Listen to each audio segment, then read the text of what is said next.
Welcome to this e-commerce trends briefing. I'm Chloe Thomas, the creator of the e-commerce MasterPlan and author of these 3 books, all of which are designed to help small e-commerce businesses succeed and help you plot your route to success. Today, I'm going to be doing another of our Quickfire 2015 trends briefings because I know that all of you know that you're all looking to see what should be on your to-do list for 2015 at the moment and trying to really focus in on the bits which are going to bring you the best return. And that's what we're going to educate you about one of those today. The aim of these briefings is to very quickly enable you to understand what the trend is. So you're in a position to be able to work out if it relates to your business, and if it does relate to your business, what you therefore need to do about it. And in this afternoon session, we're going to be looking at marketing automation. This is an area I've got quite in depth with last year. I went to the Infusion Con or the Icon conference in Phoenix, Arizona to catch up on the latest thinking on more marketing automation platforms and the different types of campaigns people are doing. And some of the stuff, it's so clever, it's so exciting. The ways it's transforming people's businesses is truly amazing. It is a concept that's been around for over 10 years. So we're talking about email marketing automation really here. We're talking about how we use clever emails sent to the right person at the right time with the right message in order to increase our sales and increase customer lifetime value. The reason, despite being a concept that's been around for so long, the reason I'm naming this as a trend for 2015 is because we finally reached this tipping point where there's some absolutely fantastic software packages out there that are available at a reasonable price. Finally, the technology we all want is available to us at a price it's worth us paying. So I think because of that, we're going to be seeing a really big boom throughout 2015 of people getting these easy to use software packages in place and really starting to build up that marketing activity, because don't ever think this is easy to do. This is really, really time consuming. How marketing automation works is, as we all know, you have loads of marketing traffic driving people to your website. Some of them will buy, some of them will sign up, a lot of them will leave. Some of those that leave will already be on your email list. And marketing automation is about taking the data of those people who've signed up and who've bought and using the information you know about them to send them the right message at the right time to keep them coming back to your website. Essentially remarketing using email rather than using cookies and advertising. And you use a different set of tactics at different points across the marketing automation, across the customer lifetime, I guess is what I mean. And I'll come on to that shortly. There are, I thought I'd pull together a number of reasons why you really should be considering this for your business in 2015, because I think this is one which probably applies to everybody. I'm not sure anyone's going to be saying no to this particular trend, or shouldn't be saying no to this particular trend. So Epsilon have researched and discovered that automated emails get 119% higher click rates. That's because they're sent to people at the right time based on things that they've done with the information they want. Personalized emails, Experian have found, generate up to 6 times higher revenue than non-personalized emails, which is quite impressive. And I would take that to be personalized emails not just being personalized fields, but also being relating to the stage the person's at in that buying cycle. The Annuitas group have found that nurtured leads make 47% larger purchases. Now, I know that's a bit of a B2B, business-to-business phrase, nurtured leads, but essentially it means if someone's signed up onto your email list and you tell them and you educate them about your business, the purchases they make will be 47% larger, so much higher AOV than those who aren't looked after, aren't communicated with. And the average open rate for welcome emails is 50%.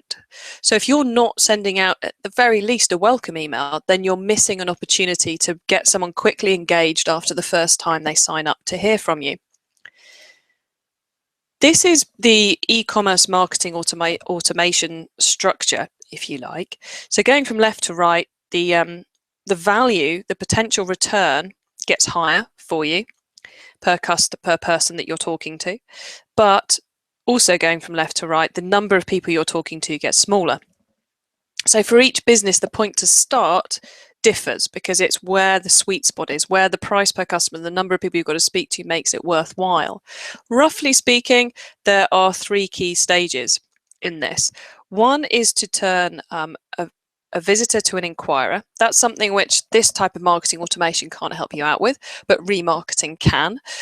So these are the people for whom we don't have any email address yet. So once we've got them as an inquirer, we have their email address. Then we're looking to turn them into a first-time buyer. So we need to have welcome programs and nurture sequences. So a nurture sequence is where you educate someone about your business. You try and build their trust with you. You send them interesting things so they start to really understand who your brand is and become engaged with you, ready for making that first purchase. Then we want to turn our first-time buyer into a repeat buyer, because every good e-commerce business knows that a buyer isn't really a buyer until they bought from you more than once.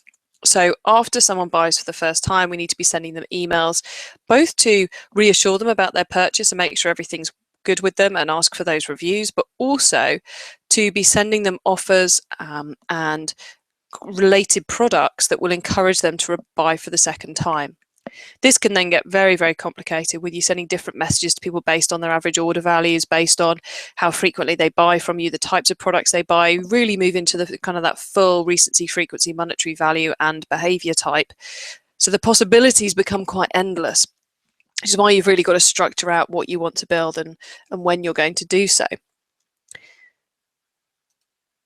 So the aim of these briefings, before I quite happily go off and talk about marketing automation for quite a serious pile of time, is the first thing to do is to ask, where is the biggest opportunity? Look at your business in the terms of the graph we just looked at. Is your biggest problem getting visitors to inquirers? Is your biggest opportunity getting inquirers to first-time buyers? Is your biggest opportunity taking first-time buyers to repeat buyers? If you're a fairly small business, it might be, even if you're a large business, you might choose to work that out purely on a numbers basis. You know, how many visitors, what's our conversion rate to inquirer? How many people have we got on our inquirer list who've never bought from us? How many people have we got who've bought from us once and never bought from us again? Take a look at that and see where those big numbers are sitting, and that's where you want to start.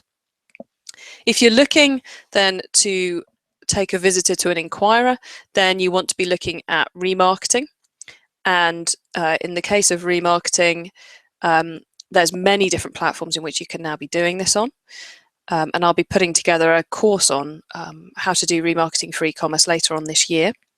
More information coming up on that in the next couple of months.